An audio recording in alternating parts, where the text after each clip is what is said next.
Dominique de Villepin, bonjour. Bonjour. Bonjour. Et merci d'être à ce micro. On a évidemment beaucoup de questions à vous poser sur l'actualité internationale, sur l'ordre du monde qui apparaît toujours plus instable et menaçant, les guerres en Ukraine et au Proche-Orient, la présidentielle américaine incertaine, sans parler du risque de décrochage économique de l'Europe, mis en lumière par le rapport Draghi. Mais d'abord, la France. Et un mot rétrospectif sur l'été que nous avons vécu. Avez-vous ressenti cet été précisément renaître une forme de fierté française avec les Jeux olympiques et paralympiques, un pays qui se voyait déclassé, qui ne croyait plus en lui-même et qui a renoué tout simplement avec la joie? Oui, de ce point de vue-là, je crois que la France a donné une belle image au monde, avec une organisation exceptionnelle et un enthousiasme dont les Français ont témoigné, qui nous a tous fait chaud au cœur. Et c'est vrai pour les Jeux olympiques, c'est vrai pour les Jeux paralympiques, qui ont été, jusqu'à la cérémonie finale, je pense, extrêmement émouvants et qui ont contribué à changer le regard vis-à-vis du handicap. Donc de ce point de vue-là, oui, c'est un rendez-vous. Et on se dit, c'est possible. Et on aimerait que la politique suive. On aimerait que la politique soit à la hauteur. On aimerait que on ait des champions de saut en longueur et de saut en hauteur qui se qualifient pour la politique et qui nous permettent de relever le défi. Or, malheureusement, ce que nous voyons, rupture dans la continuité, continuité dans la rupture, n'est pas là pour nous rendre optimistes. Donc il faut espérer que Michel Barnier va secouer un peu le cocotier et modifier un peu la donne. Alors justement, après plus de 50 jours sans Premier ministre, Emmanuel Macron a finalement nommé Michel Barnier à Matignon. Michel Barnier, que vous connaissez bien, il vient de votre famille politique. Il a été ministre sous Jacques Chirac et vous a succédé au ministère des Affaires étrangères quand vous êtes parti à l'intérieur. Quand vous êtes arrivé à Matignon, Premier ministre, il est parti vers l'Europe. Il a quitté le gouvernement. Michel Barnier vous semble-t-il l'homme qu'il faut, quand et où il faut pour sortir le pays de l'impasse? Il a des atouts. Il a des atouts de savoir-faire, de négociateur et d'expérience. Mais si vous l'acceptez, j'aimerais souligner 3 bizarreries qui font la nouveauté de la politique et qui permettraient de répondre à nos auditeurs qui s'interrogent sur cette nouvelle politique auquel nous assistons. Première bizarrerie, on a un Premier ministre qui arrive et qui est nommé, qui va déjeuner avec le président de la République, qui assiste pendant 3h30 à une cérémonie paralympique, bon, c'est très bien, qui va maintenant de journée parlementaire en journée parlementaire, on peut se dire, mais où est la mission? Il s'installe, on est dans l'installation. Il arrive. Oui, d'accord, mais on est dans un moment exceptionnel, où les Français attendent des réponses. Pourquoi ça se passe comme ça? Sa légitimité n'est pas donnée. Elle ne lui est pas donnée par le président de la République, qui l'a nommé, mais qui ne lui confère aucune légitimité, puisqu'il n'en a pas sur le plan de la majorité parlementaire. Elle ne lui est pas donnée par le Parlement, il doit donc la construire. Et il doit la chercher avec les mains. Deuxième bizarrerie, la démarche est inversée par rapport à ce qu'on connaît en politique. Normalement, un Premier ministre qui arrive, issu d'une majorité, eh bien, on connaît sa ligne politique, on sait ce qu'il va faire. Là, on a un Premier ministre qui va composer un gouvernement et qui va solliciter des ministres sans qu'on sache la politique qu'il va mener. C'est-à-dire que vous êtes ministre, vous acceptez d'être membre de ce gouvernement et vous apprendrez 3 semaines plus tard quelle est la politique qui va être menée dans votre secteur, en matière d'immigration, par exemple. Et puis, vous avez une dernière chose, le rapport de force politique est complètement inversé. Il est inversé sur le plan politique, puisque c'est le 5e parti arrivé dans l'ordre qui se retrouve le premier. C'est la parole évangélique. Les premiers seront les derniers et les derniers seront les premiers. Mais c'est pas la parole politique habituelle. Et puis surtout, vous avez un rapport de force inversé sur le plan institutionnel. C'est-à-dire que là, le président a perdu une partie de ses prérogatives, c'est le gouvernement qui gouverne. Mais le gouvernement, le Premier ministre, il est sous la menace du Parlement, des groupes parlementaires, des partis politiques, et il est sous la menace même de ses ministres. C'est intéressant la remarque de Gérald Darmanin. Moi, je peux peut-être y aller dans ce gouvernement, mais j'ai mes lignes rouges. Qu'est-ce que ça veut dire? Ça veut dire que pendant tout le mandat à Matignon de Michel Barnier, ses premiers ministres pourront lui dire tous les jours « Ah ben moi, si vous faites ça, je m'en vais ». En gros, vous nous expliquez qu'il a aucune chance, quoi. Non, Là, je vois pas après le paysage que vous venez de décrire comment il peut avoir une chance. Mais c'est exactement l'inverse, c'est-à-dire qu'il faut enfin, dans la politique, partir avec lucidité. Il faut faire ce constat. Et c'est en ça que je vous dis, il faut un esprit de mission. Et c'est pour ça qu'on a besoin d'une très forte clarification vis-à-vis du président de la République, qu'il incarne le gouvernement qui gouverne. C'est pour ça qu'on a besoin d'un choc de confiance qui passe par un Premier ministre qui va montrer sa capacité à plus de justice, montrer sa capacité à plus d'ordre, montrer sa capacité à répondre aux problèmes des Français. Donc en gros, vous lui dites quoi? Je comprends pas. Vous lui dites arrête de faire des tours de France avec les barons politiques. Concentre-toi sur ta mission. Réponds aux problèmes des Français. Sa légitimité, elle ne peut venir que des Français. C'est pas la classe politique qui va le lui donner. Oui, mais sauf qu'ils sont pas d'accord, les Français, puisqu'il y a 3 blocs qui veulent des choses différentes. Il y en a qui veulent abroger la réforme des retraites, d'autres qui veulent surtout pas. Il y en a qui veulent augmenter le SMIC, d'autres surtout pas. Oui. Donc c'est quoi l'intérêt la général? Il y a des éléments qui dominent. Sur l'immigration, on n'est pas obligé de partir à l'emporte-pièce pour aller faire la politique de l'extrême droite. Il y a, par exemple, en matière diplomatique, un domaine que je connais bien, et de ce point de vue-là, la curiosité encore de l'époque, c'est Giorgia Meloni qui nous montre l'exemple. On peut agir par la voie diplomatique. Ils ont baissé de 65% les arrivées. Comment ? Eh bien, en nouant des accords avec les pays d'origine. Et c'est là où ça se complique, parce que ça suppose peut-être qu'on retrouve la possibilité de parler avec l'Algérie. Il y a un certain nombre d'Algériens qui sont dans les centres de rétention administrative, tout simplement parce que nos relations sont exécrables avec l'Algérie, compte tenu de l'initiative prise par le président Macron. Ça suppose donc de faire de la politique et de prendre des initiatives. Et de ce point de vue-là, je crois, et c'est pour ça que je ne suis pas pessimiste, mais il faut mettre les choses sur la table. Il faut accepter de prendre les problèmes de front. Et il faut surtout mettre les Français de son côté.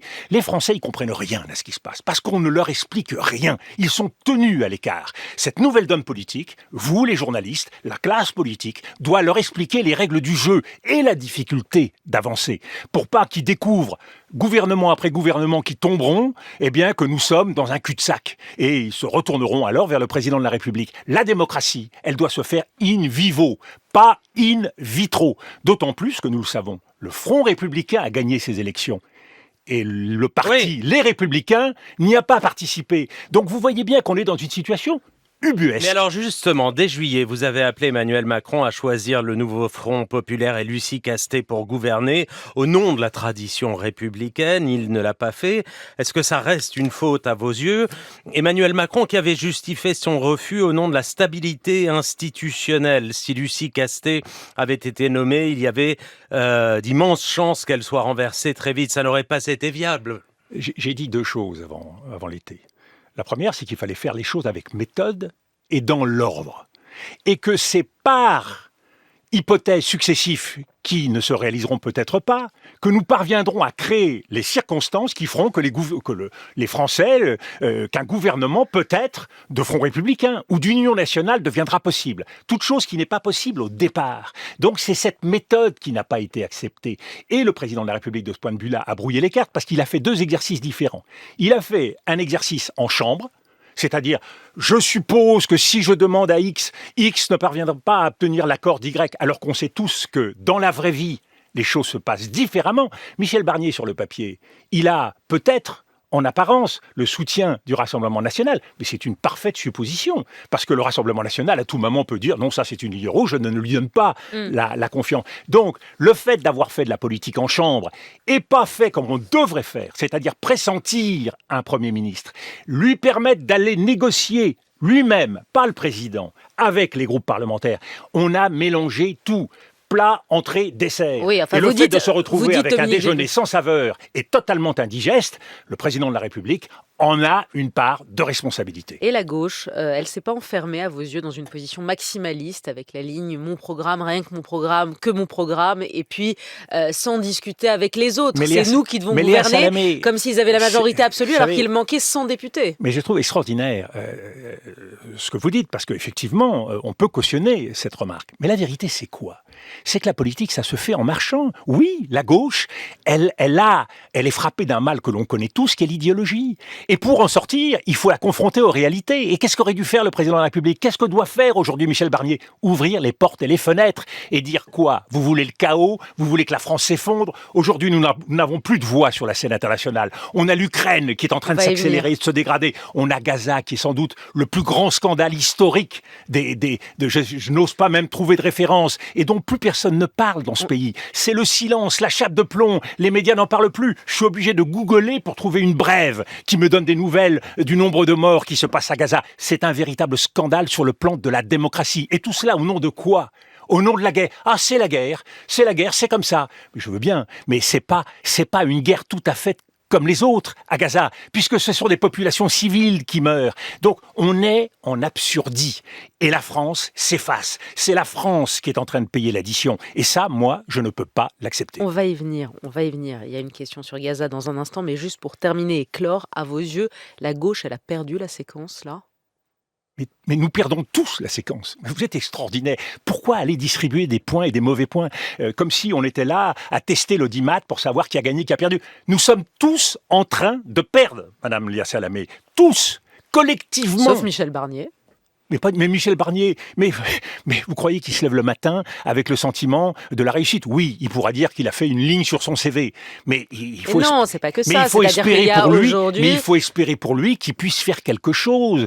Pour le moment, il arrive de la chasse bredouille. À part avoir réussi à harponner, c'est pas rien. LR qui était solidement bunkérisé. Regardez comment LR est sorti de son bunker. LR avait dit jamais je ne participerai.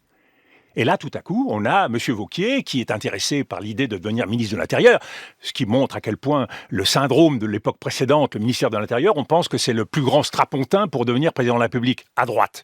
Moyennant quoi, on se trompe peut-être.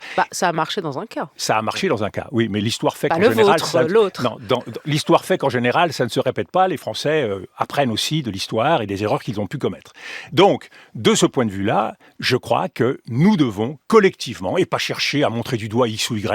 Aujourd'hui, nous sommes visiblement dans un temps où on veut régler des comptes à son avantage. C'est pas le moment de régler des comptes. C'est pas le moment de donner des bons points à X ou à Y. C'est le moment collectivement de nous retrousser les manches. Et je pense que c'est un temps où on a besoin d'engagement collectif, de la classe politique, de tout le monde, et de dignité. Parce que très honnêtement, le spectacle que nous donnons aux Français est un spectacle triste.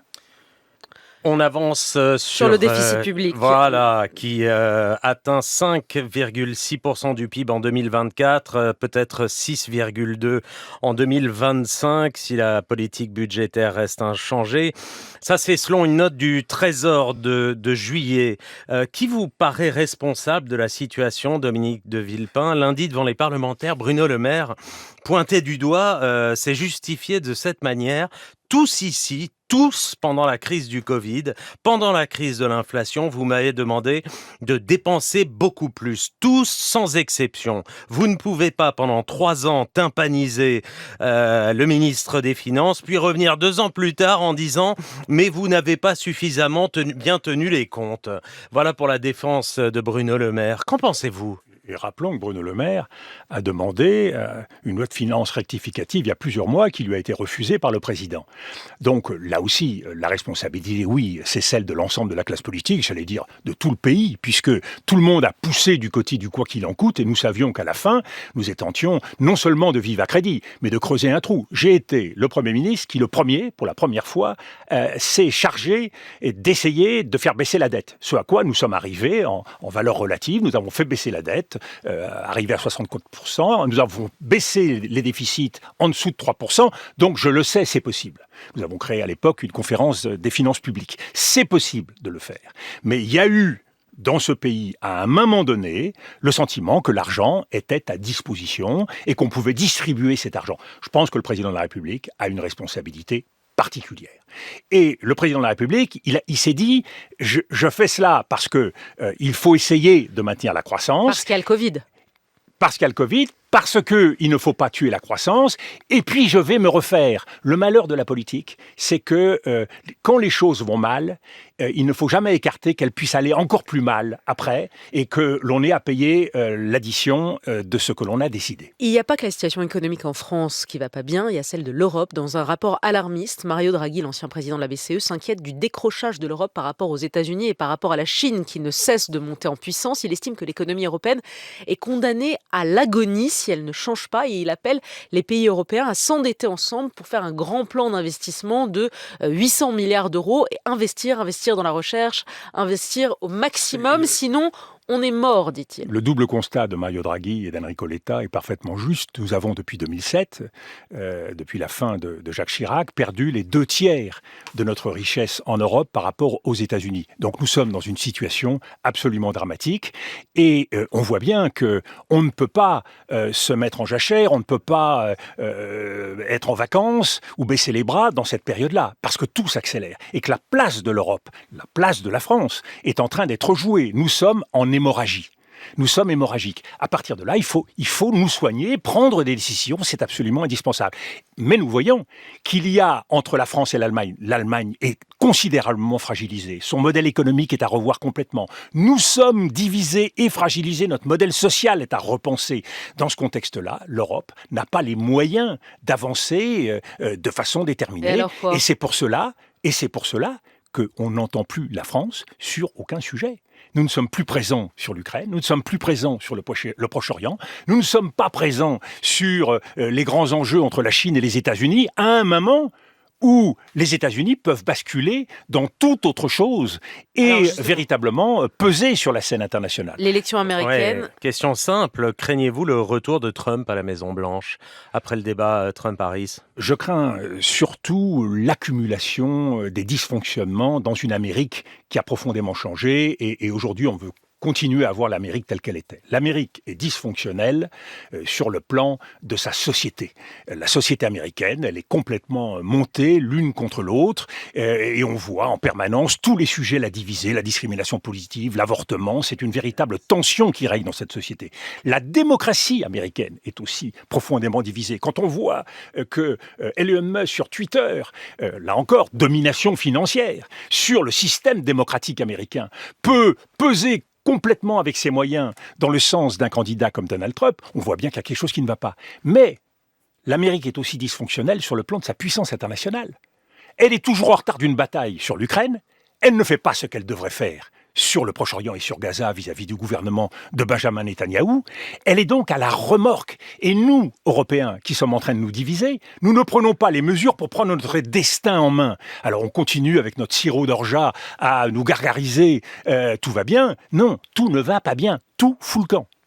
Le Proche-Orient, la guerre a fait des dizaines de milliers de morts à Gaza. Le ministère de la Santé du Hamas parle de plus de 40 000 morts. L'enclave est plongée dans un désastre humanitaire et sanitaire. Oui, alors, il n'y a pas que j'entends ça en permanence, il n'y a pas que le ministère de la Santé du Hamas qui dit qu'il y a 40 000 morts. Il y en a vraisemblablement beaucoup plus. Beaucoup plus. Donc de ce point de vue-là, ne donnons pas le sentiment que que ce serait un chiffre comme cela tronqué. Non, c'est malheureusement une réalité de tous les jours.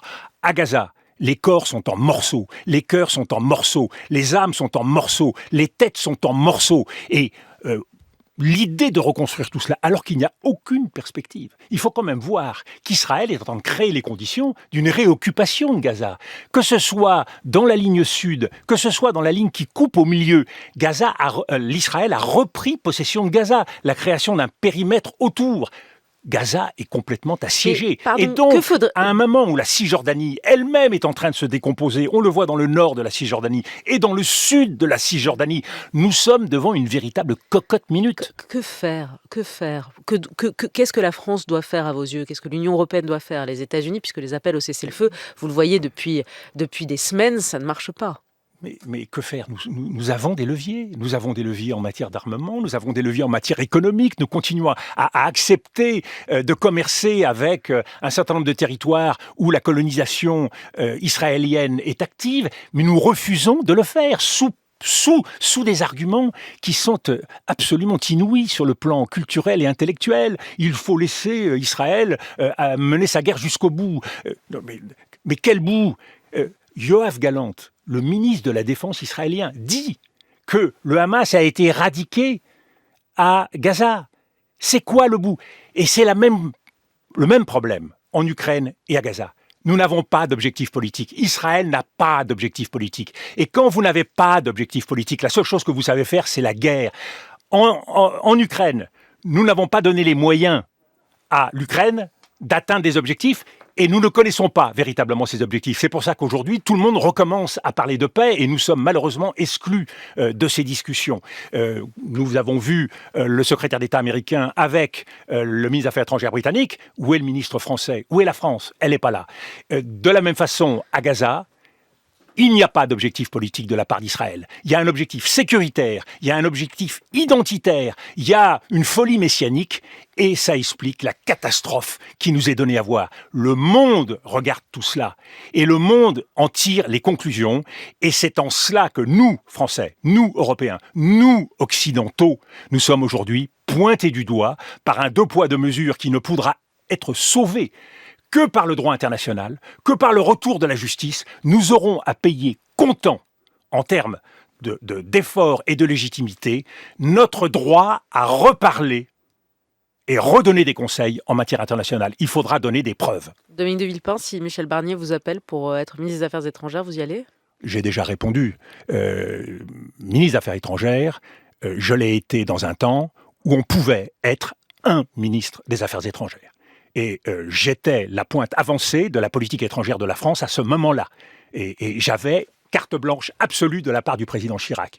Si M. Macron m'appelle et me dit « j'ai besoin de quelques conseils », ce qu'il n'a jamais fait, je serais ravi de les lui donner. Mais malheureusement, aujourd'hui, le contexte, le logiciel présidentiel est un logiciel dépassé par rapport aux relations internationales aujourd'hui. Il ne comprend pas ce qui est en train de se passer et la Startup Nation restera un grand rêve, mais malheureusement sans application pratique dans la vie internationale. Dominique de Villepin, merci d'avoir été au micro d'Inter ce matin.